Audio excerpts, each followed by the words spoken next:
Hi everybody, it's Brian.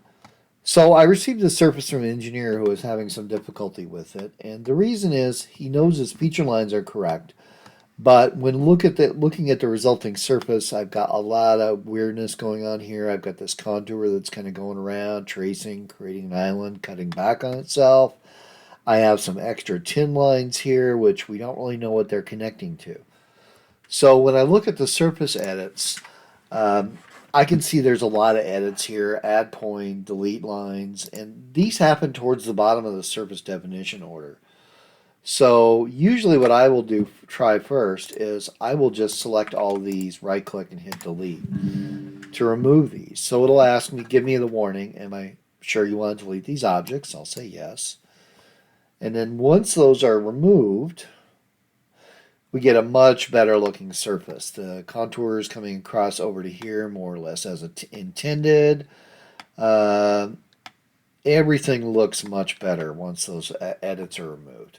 A few edits are okay, an occasional swap edge here and there, but when you're doing add lines and delete lines, it makes it really hard to control things through your feature lines. So now what I want to do is I want to colorize these slope arrows to reflect. I want to know whether I have areas that are too flat to drain, too steep for ADA.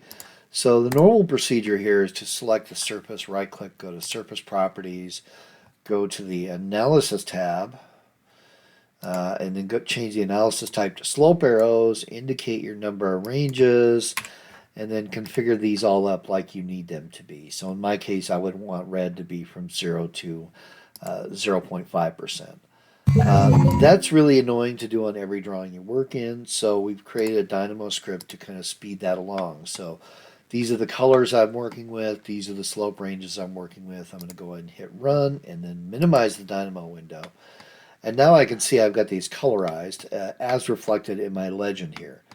So if I'm worried about areas that are too flat to drain, I'm going to be looking at red, too steep for ADA, I'm going to be looking at this kind of brown and blue here. So then I can go ahead and look at those. The other thing I notice is that this contour and a few other ones here are misbehaving quite a bit. Because I have a curve here, I have a lot of points on one side and not very many points on the other side.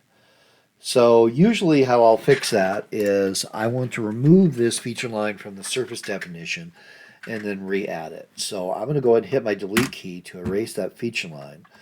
And then I'm going to use the oops command. The oops command always brings back the last thing you erased, but because I brought it back, it's a new object according to Civil 3D, so it's not associated with my surface yet. So now I can select my feature line, I can right click, go to add to surface as break line, and then what I really want to key on here after I select my FG surface is this supplementing factors. So in my case, I want to make sure it adds a point no farther apart than every 5 feet. And then I'm going to select my min ordinate distance to 0.05 because I have a relatively small site here. If it was a large site, I might want to reduce the amount of points that I'm creating with these values. So I'm going to go ahead and select OK, and let's see how this contour changes here. That looks quite a bit better.